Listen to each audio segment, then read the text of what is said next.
Well, thanks, Lokabandhu. Lovely to be here, and thank you for inviting me again this year. So, Lokabandhu suggested, well, let's have a mindful cup of tea to start with, an experiential demonstration to point us in the direction of what embodied experience means. So perhaps if you've got a cup, perhaps just holding that cup, becoming aware of the sense of touch of that cup, bringing your attention to your hands, your fingers, whatever it is that's touching that cup. What sensations are there? Sensations of pressure, perhaps. Perhaps sensations of temperature. Just registering them. Registering those sensations.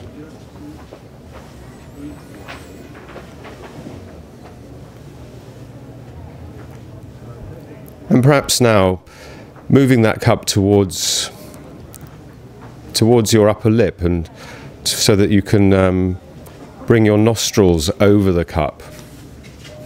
Slowly moving it there, being aware of the way in which it moves, the way in which your arms move, and any processes of intention and experience of the position of your arms as they move up to bring the cup to just below your nose.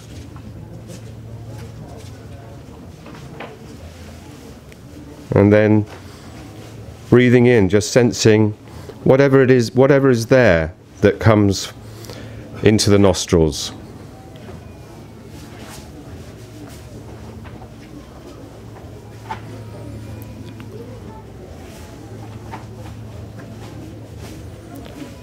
And now moving the cup towards your lips, touching the lips with the edge of the cup.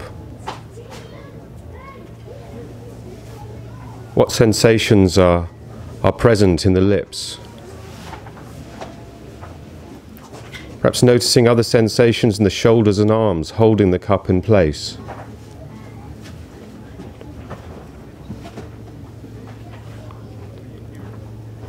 What's going on in your mouth right now?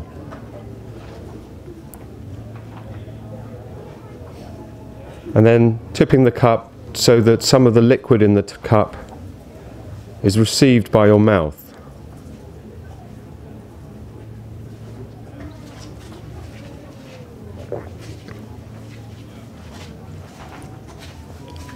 What sensations are in your mouth?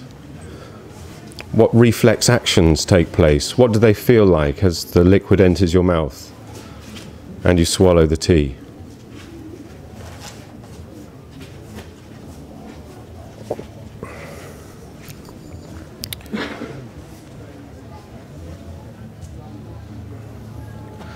Okay, well, I'm not going to ring the bell at the end of that one. But that's just an example of what I mean by embodied experience, perhaps. Bringing our attention to the sensations of what's going on in our bodies. So much of the time, we're absorbed in thinking about things, absorbed in thinking about the future, creating models or ideas in our minds about what might be going on, creating scenarios, describing them, thinking of ways to manipulate them, and our attention gets absorbed in that activity. That's a really useful activity. But there are other things going on for us a lot of the time. There's a rich sense, there's a rich organism here with all sorts of sensations going on that gives us information from moment to moment about changing conditions. And if we don't pay attention to that, we're not going to be able to respond to present conditions as they change. We may get too absorbed, our attention can get too absorbed in the thoughts and how we think things are or we think things should be, rather than using our bodies as a tool to observe what's going on around us and what's going on inside of us. So one of the key things about mindfulness, and that's what it is teaching people to become more aware of the body, noticing what's going on and noticing the way thoughts arise. Thoughts can arise as a result of sensory processes, sensations, and then how we may get trapped in those thoughts or start to engage in those thoughts, and then we can choose to go back to the body, to take a break, to get some distance from what we're thinking about, and then possibly choose to follow some line of thought which might then result in some kind of action, or possibly choose not to act at all. But it's giving us the space to make that choice. So embodiment in this case is coming from a specific practice which is teaching us to become more aware of sensations on our body primarily. Out of that, we're generating, we're using the sensory systems of the body to have access to a much broader range of potential information, and allowing the body and the nervous system and whatever is here to process that information.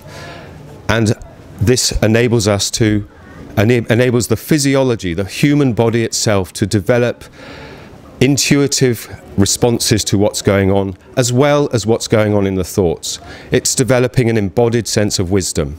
It's this embodied wisdom that then enables us to take more effective action in whatever we wish to do. So that's what, in a nutshell, what mindfulness is teaching people to do in a society where we've learned to engage in an unbalanced way in the amount of time we spend on thinking about things and trying to problem solve by describing things in terms of thoughts.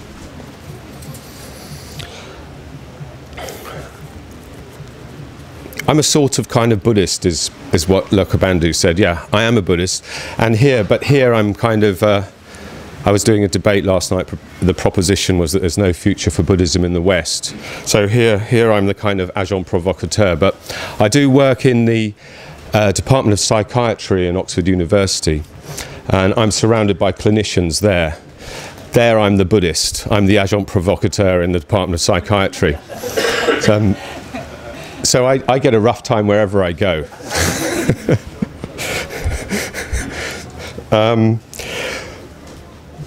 So, you know, there's this really incredibly useful formulated process for teaching people mindfulness.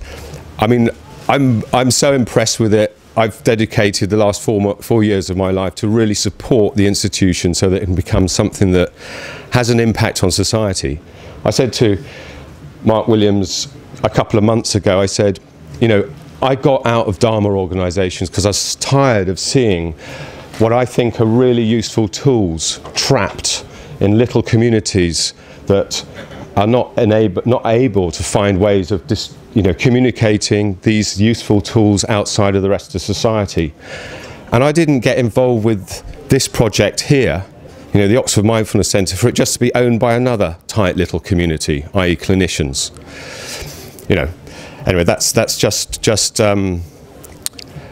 the way I feel about what this is about. It's not about any particular group of people owning it. It's about finding ways of it becoming something that's owned by everybody. It's not no set of identities, no set of communities, no set of rules apply to who owns this. Mindfulness is a quality of our own experience. All mindfulness training is doing is teaching us techniques, tools, methods, skills to become more aware of our own experience, rely on our own experience more effectively. And in a sense, that's one of the key themes. That's one of the key themes that I want to develop. It's how is that going to affect the way we relate to ourselves? How is that going to affect the way we relate to others? And how is that going to affect the way we relate to the environment around us, whether that's other people around us, and how we individually and collectively are then going to engage in the wider environment, the planet, the way we use resources, etc. There's a series of really interesting potential impacts that can come out of each one of us learning just to pay attention to what's going on right now in our senses, in our body.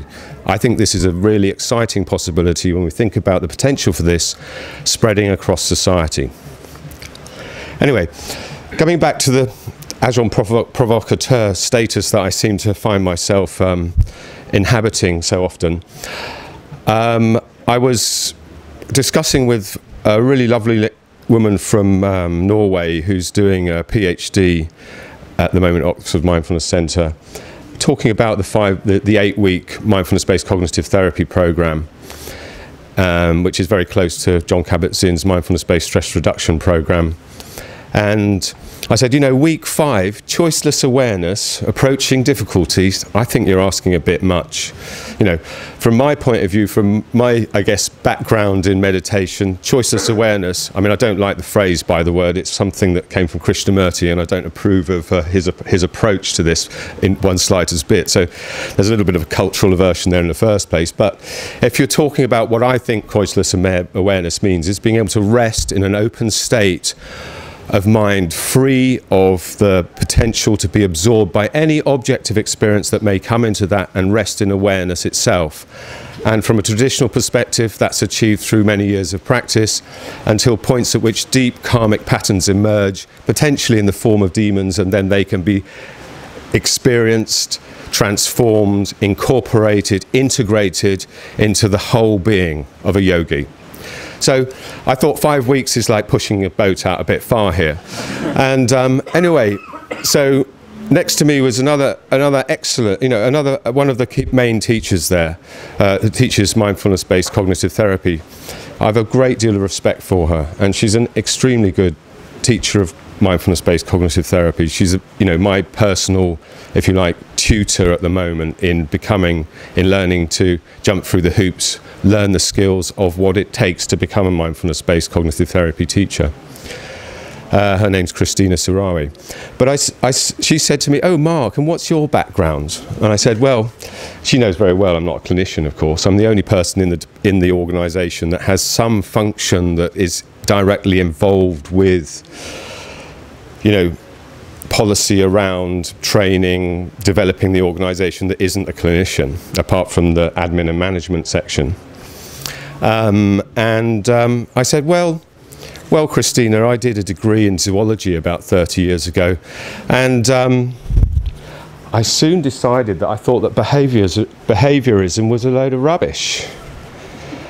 And so I did a degree in smoking, dope and psychosis instead. This is in a psychiatric hospital, or on the grounds of a psychiatric hospital, in a building on the grounds of a psychiatric hospital, I would add, with clinicians that have spent their whole lives dealing with people with psychiatric conditions. So I'm on the staff of the Department of Psychiatry. I mean, in the Mindfulness Centre, from a Buddhist-based interest, exploring what can be done. And I think this is an enormously exciting and pointing in a direction of, to digress slightly, you know, an enormous commendation of this movement, that in the heart of Oxford, in the heart of psychiatry, that somebody like myself can be involved with that. And I think that's something that really really is worth recognising as being something that is you know, indicates the breadth and acceptance of what is going on in this process, developing a way of teaching these skills to people in society, even though it's within the boundaries of clinical science and within the boundaries of delivering it specifically to people with diagnosed problems. Anyway, I went on to say to Christina, but what I realised was, whatever I thought wasn't going to solve my problem. I just had to be present with the distress that I had. I had to be present with the pain of the experience and wait and allow things to work out by themselves. That was my journey, if you like. That was the beginnings of my learning how to practice what people call mindfulness these days, or what I have later come to understand is generally termed by mindfulness practice. And she said to me, well, yes, Mark, that's all there is to it, really. Just being present with what's going on. But that's not so easy for us to learn to do. So where did my motivation for getting involved in all of this? You know, I'm saying that I had my own personal experiences that I needed to work through. That was a key thing, escaping suffering. That's what Buddhists are about. That's what clinical psychiatry is about. I think there's more to it than that, but dealing with suffering is a big part of it. But I could never see the point in what was going on in society. I, didn't want to get a mortgage. I didn't want to go to work. I didn't want to do all of those things. I thought they were complete and utter slavery and a waste of time. Anyway, I ended up becoming a fisherman. That's quite a mindful practice. I don't know if anyone's tried it. Fishing boats at sea, not very nice. Physically, there's only one way to survive, and that's not worry about it. Get on with what you need to do. Try and be present. Take action whenever it needs to be taken. And I began to see the point of studying what was going on here, because clearly fisheries resources were in decline. Fishermen were sometimes in one situation saying how terrible it was this stock had gone, or how they'd wiped them out that year, or the next time a bunch of, another fisherman was saying, yeah, we're going to hit this stock, we'll nail it in 2 years, and then government doing nothing about it. So I did a master's in fisheries and got a job as a national representative for the organisation that represents fishermen in England and Wales on their executive team. And I thought that, I was a very clever guy. I knew how this all worked. I knew how fish population dynamics worked, how you could model them and how you could sort of predict how much you're going to catch, and that people needed to catch less and the regulations needed to be changed in order to be more effective, rather than putting fishermen in a situation where they ended up at sea catching fish and were asked to dump them dead. So they didn't bother doing that. They'd land them illegally, and then the fisheries officer wasn't going to do anything about the illegal landed fish, because he'd get a cricket bat around the back of his head. The politicians thought this was great because the fishermen were getting on making loads of money, and there was no political interest in doing anything about it.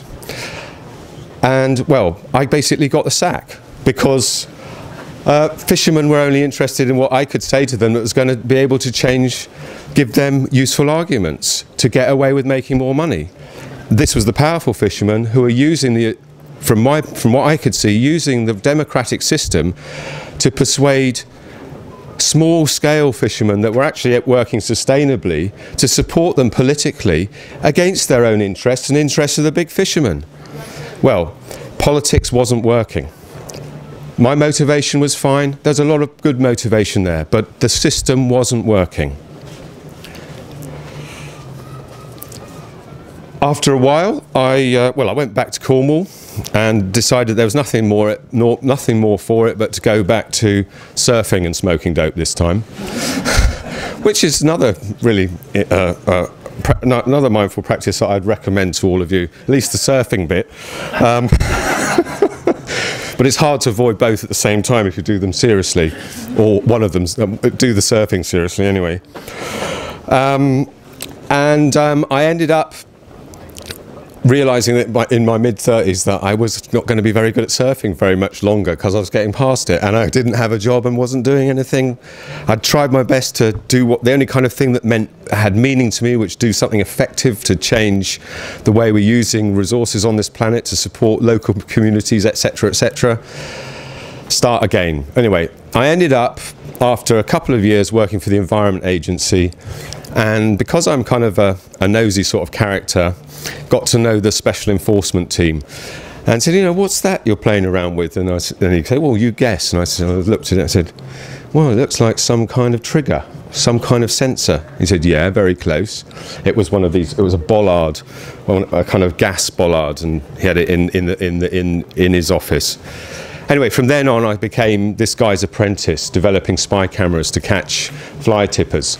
He was one of the most experienced waste enforcement officers in the country, and he'd given up playing straight with the law. He just couldn't get anywhere with it, so he thought, well, the only way to do this is to get some really sexy evidence that we can get on telly. We can persuade our bosses to take some notice of what we're saying. We can get politicians interested to do something about this, to increase the awareness of how to regulate waste and how to deal with waste.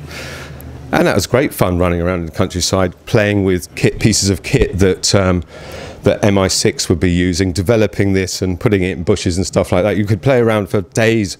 On average, I think we'd put a 3-month surveillance program in place and get about half a prosecution. So it would take, but when we got that, that was pure gold.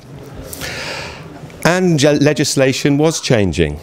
I then got my colleague, my mate that had been that I'd been working with. He got a job with the Bucks County Council. They were really forward-looking, put in all sorts of policies to make waste enforcement work there. I joined Oxfordshire County Council. I hadn't got any powers at all, so all I could do is talk to districts to try and get them to develop their enforcement. Anyway, we used this tool. I became the unofficial PR guy for the waste team, so we used whatever we could to get to use the press to raise awareness of waste management and waste reduction issues. We were one of the top counties in the country in terms of reducing waste, all of our figures at that time.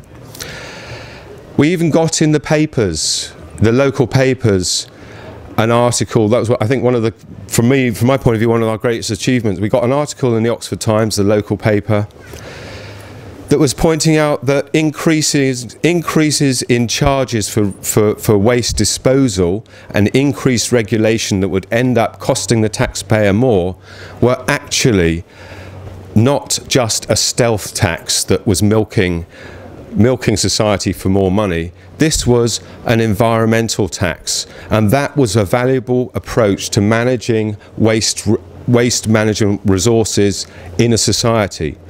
And it was only a few months after that that the discussion in Parliament actually took place between David Cameron and the previous Labour government about the value of environmental taxation. So I'm not saying one thing caused another, but it's all part of a co-emergent process, if you like. I mean, David Cameron happened to be one of our MPs from Oxfordshire, but so that, I felt that was a real big achievement. It was raising awareness. But in the end, what is waste management? What are you doing when you're recycling? You're actually costing more. You're ticking more boxes for the local authority. Most of that waste costs an awful lot to dispose of. Most of it costs more energy to dispose of it than if it were buried in a hole in the ground. And if that hole in the ground, you took methane gas of it and turned that into energy. So, I mean, aluminium is really useful to recycle, and that's one really important thing to recycle, but the rest is all policy. But what does it really do? It makes people think for 5 minutes a day, possibly a minute a day or 5 minutes a week. What do I do with that? All of a sudden, there's a self-reflective process. What's going on here? What am I doing? How can I be responsible? So, I got tired of slogans, using slogans. The Tories loved them. I mean, I said one I got the Tory cabinet holder very keen on was we've all got to waste less.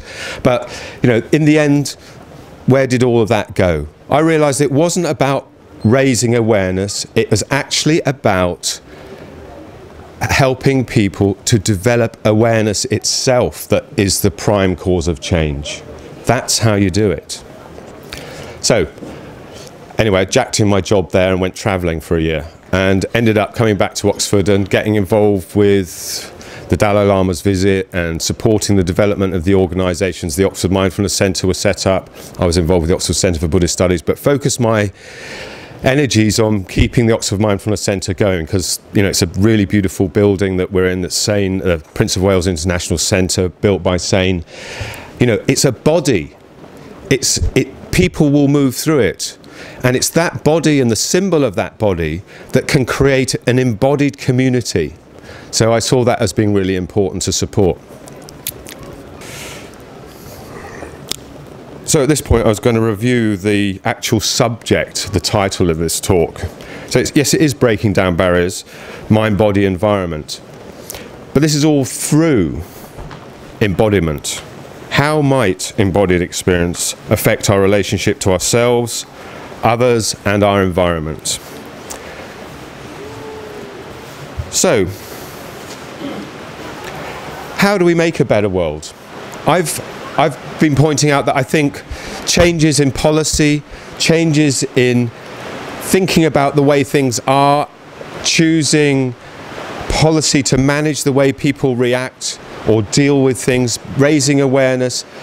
I think there's very little mileage in that.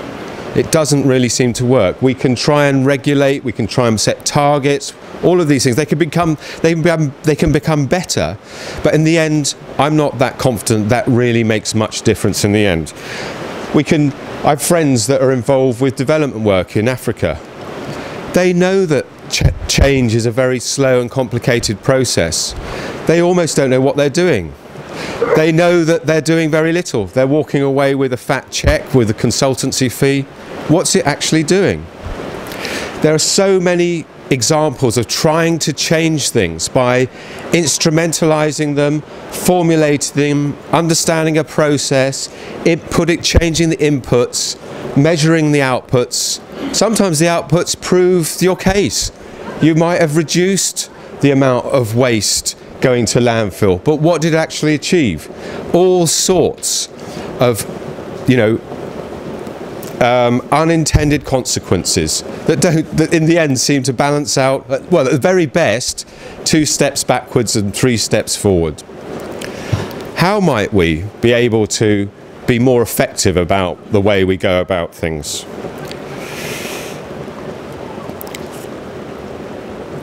The real world is incredibly complicated. It doesn't work in these simple models of cause and effect. In the end, we can start looking at complex models and trying to work out how to manage them. My tutor, when I did my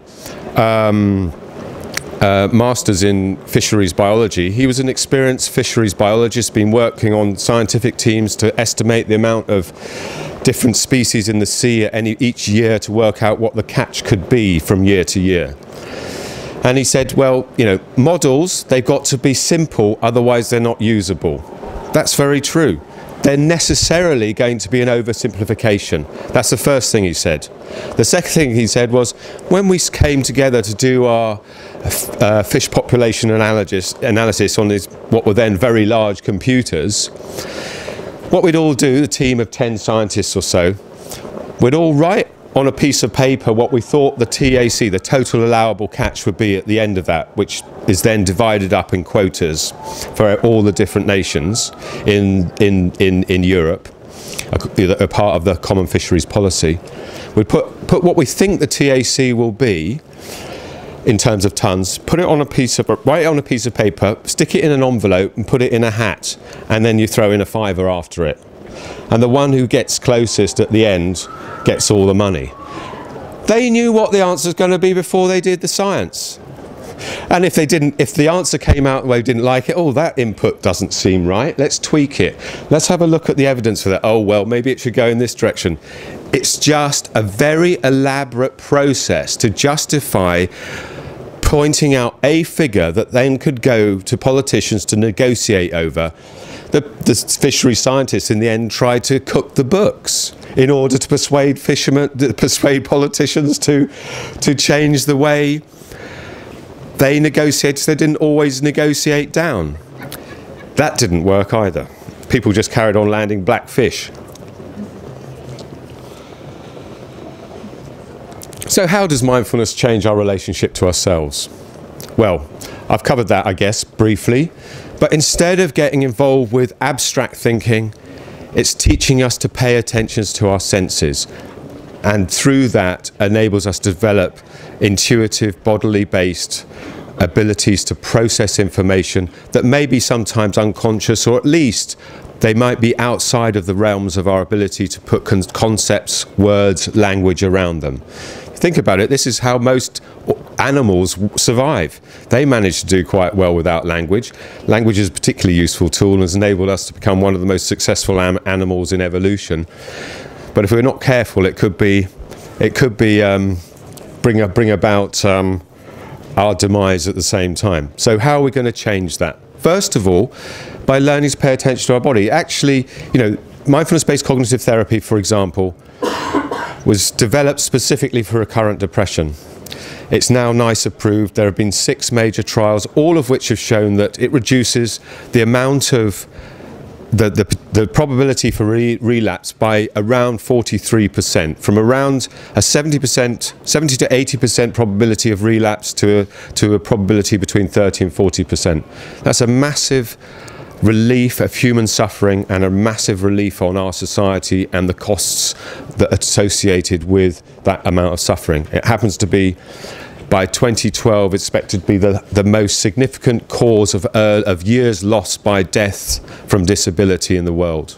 It's already the top cause of days lost by disability in middle and high income countries. It's costing a fortune. It's costing equivalent to the economic cost of malaria in the world. So changing the way we experience can have at least a very powerful effect on reducing debilitating psychological problems, at least in this one specific case. And it's being explored in many others. Do you want to answer a quick question? What was costing? I missed that bit. Recurrent depression. Yeah.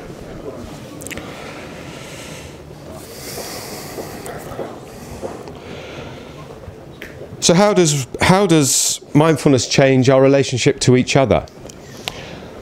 Well, how do animals relate to each other? They use all sorts of information. I mean, some animals are not social animals, but there are quite a few social animals that have very limited sets of language compared to ours at any rate, and quite limited higher cognitive functions that humans have. But they still communicate effectively. They're listening from moment to moment to sensory information going on in their bodies to respond to and respond to each other. We can learn to do that more effectively by learning to be more aware of what's going on in our bodies, and through that be able to use our bodies to sense what's going on around us. This is actually the foundation of emotional intelligence. There's a paper that I like to quote often. It's a study done on 16 psychotherapists in training, divided into two groups. One group does a mindfulness training course and the other doesn't. And then monitoring the outcomes of around 130 of their clients. And the clients of the psychotherapists that did the mindfulness training were significantly better than the outcomes of clients that didn't do the mindfulness training. The clients didn't do any mindfulness training. The mindfulness had an impact on the way the psychotherapists interacted with their clients. The mindfulness, I would argue in that context, was enabling the psychotherapists to be more embodied in their experience, to be able to read their own sensations that are going on in their bodies, their own physiology and their own response to the client. They're also modelling that to the client, who's locked largely, very often, in concerns, of thoughts, of worries, of anxieties that are all being stimulated by thinking about things and feeding back into an emotional state that results in the crisis state that they're in. And so instead of thinking about the thinking, instead of the psychotherapist spending their time thinking about the thinking of the client, the psychotherapist is listening to what's going on in their bodies.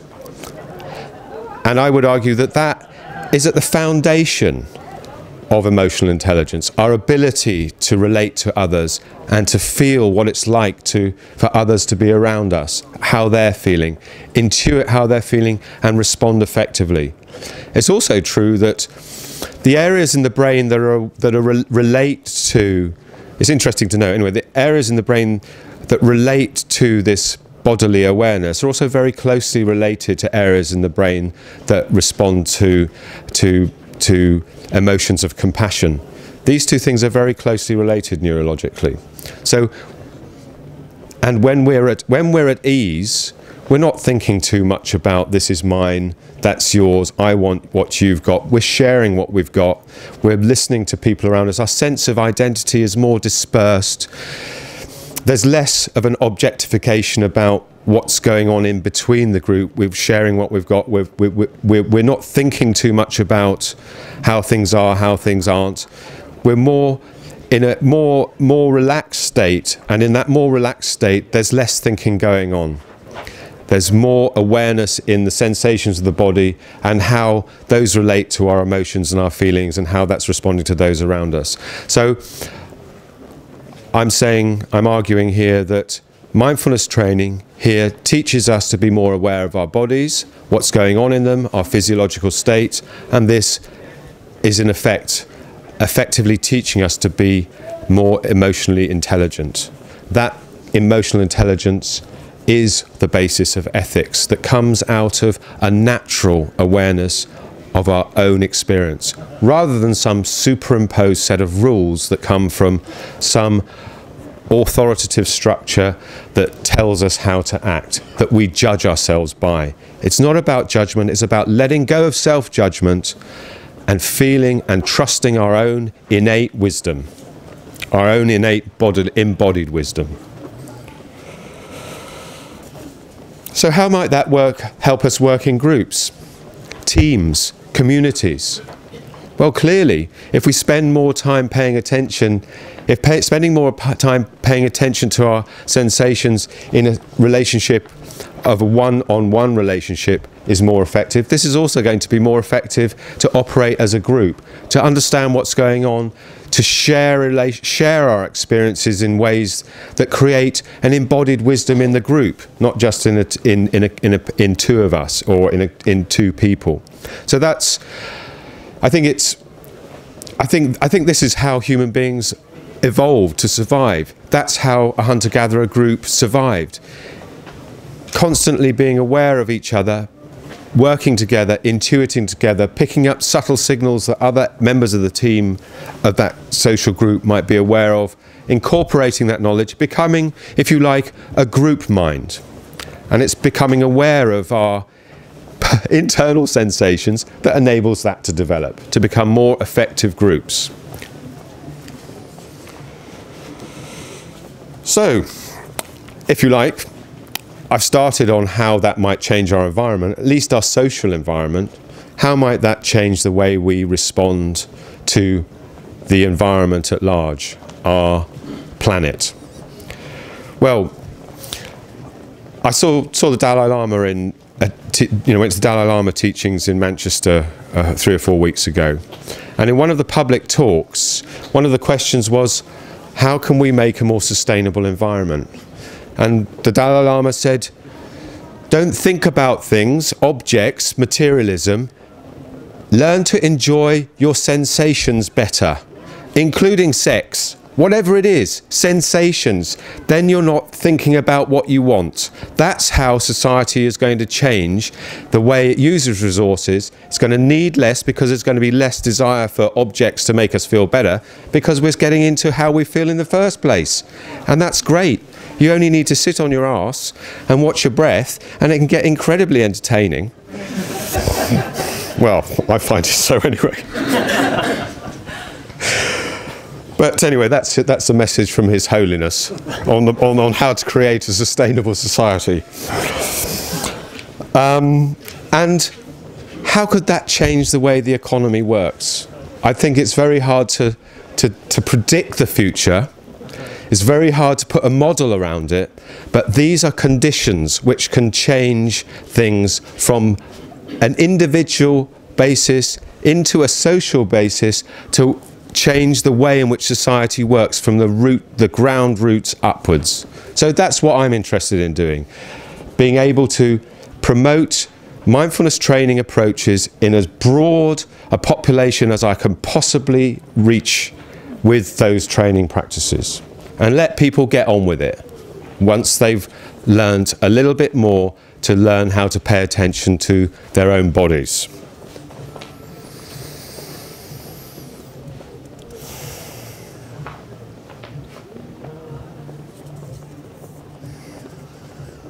So that was really my final point about an interesting corollary with Buddhist thinking, Buddhist philosophy about cause and effect. We've moved from embodying, mindfulness-based embodiment, using mindfulness training, mindfulness skills to become more embodied, will change the way we think about things from a simple notion of cause and effect to a notion, beginning to have an embodied experience of the complexity of things, the way things emerge, and enable us to make decisions about not doing in a very positive way. Allowing things to emerge that can emerge naturally and making choices to act when necessary.